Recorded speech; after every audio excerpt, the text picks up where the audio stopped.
I know how you feel. I've had practice doing this, so I know what kind of music will make you not necessarily feel better, but feel understood. We're gonna hug you with this tape. Hug you.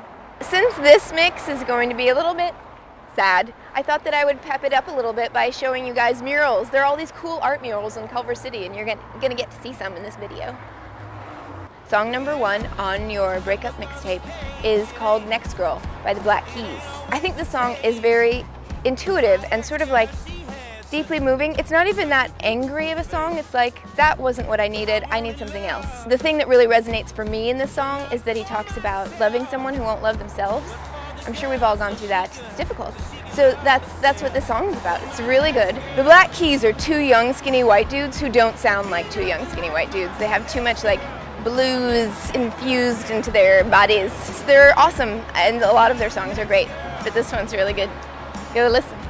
So the next song, song number 2, is called Leave by Glenn Hansard. As you know, Glenn Hansard is my musical crush.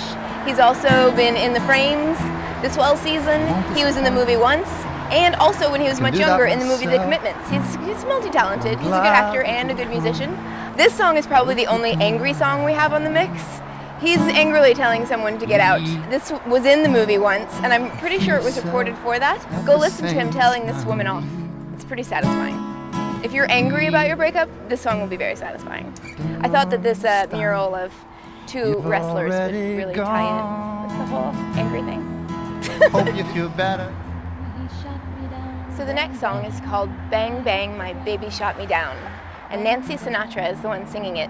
Nancy Sinatra is in fact the daughter of Frank Sinatra, and she's probably most famous for a song called These Boots Are Made for Walking. I'm sure you guys know it. But this, I feel like, is her most evocative song. But interestingly, she's not the one who wrote it.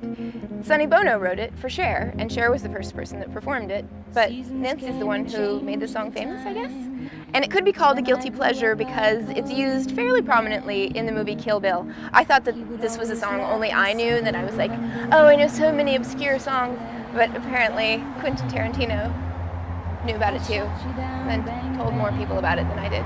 But put it in the mixtape. It involves that kind of childish interplay that a lot of relationships have. It's really good, really good. So the next song is our guilty pleasure song. It's Justin Timberlake's Cry Me a River. I think this is actually a pretty good R&B song, even though it's a cheesy pop song as well. It's not about your boyfriend turning into a zombie, but it does appear to be about Britney Spears cheating on Justin Timberlake. But he knows how you feel. I know how you feel. We all know how you feel. Let's feel together. Let's feel rivery together. I don't know what I'm saying, but it's a fun song for a guilty pleasure. Song number 5 is called Tragedy, and it's by Brandi Carlile. If you mixed up Katie Lang, the Indigo Girls, and Ray LaMontagne into like a holy trinity of voices, this would be what you would get. She's kind of country, kind of indie, all emotional, available. I've seen her in concert 4 times. She's awesome. Her voice is just incredible. It's angelic. And this song it's really depressing, but it really understands what breakups feel like. It was on my mix when I had a really tough one, and it helped. So I hope it'll help you guys. And I really thought that this mural was cool because I think it says, I keep you caged within my ribs, which I think is beautiful and kind of how it feels when you're trying to get someone out of your ribs. You're like, get out of my ribs already. So song number 6 is called Mad World, performed by Gary Jules. This song was actually originally recorded by Tears for Fears, and they turned it into a #1 hit. It was very popular. But then the movie Donnie Darko got made, and this version was recorded for that. It's a much more somber, mellow version of the song. It definitely understands sort of like the wasty nihilism that you can feel during your breakup, but it does so with sensitivity. And I love this song, and I love the movie Donnie Darko. Do you guys like that movie? Let me know in the comments. So this is the last song on the tape, and normally I know I put a silly song at the end, but there's no silly song in a breakup feeling, I don't think. If you guys can think of a good silly song breakup, let me know. I had a really bad breakup a couple years ago, and this song, I listened to it every night before I went to bed, and I believe that it got me through it. I saw Patrick Watson in concert and told him that. He was very gracious and shy. It's called A Home by the Cinematic Orchestra. It's performed by the Cinematic Orchestra in conjunction with Patrick Watson. I believe he helped write this song as well, and he sings and plays piano. It's so moving. It's so exactly how you feel. I highly recommend this song, even if you don't like any of the other ones on the tape. This is the one. That's it. That's your mixtape, guys. I hope your hearts are feeling okay. I give a big hug to all your hearts. I was thinking that this could be a good place because when you have a breakup, your friends get really sick of hearing about your breakup story after a while.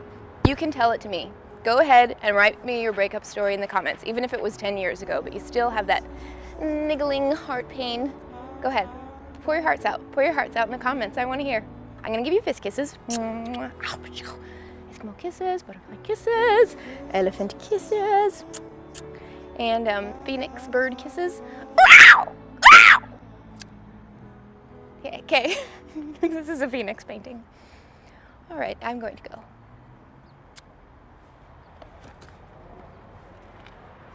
Well, the look of the cake, it ain't always the taste. My ex-girl, she had such a beautiful face. I wanted love, but not for myself, but for the girl so she could love herself.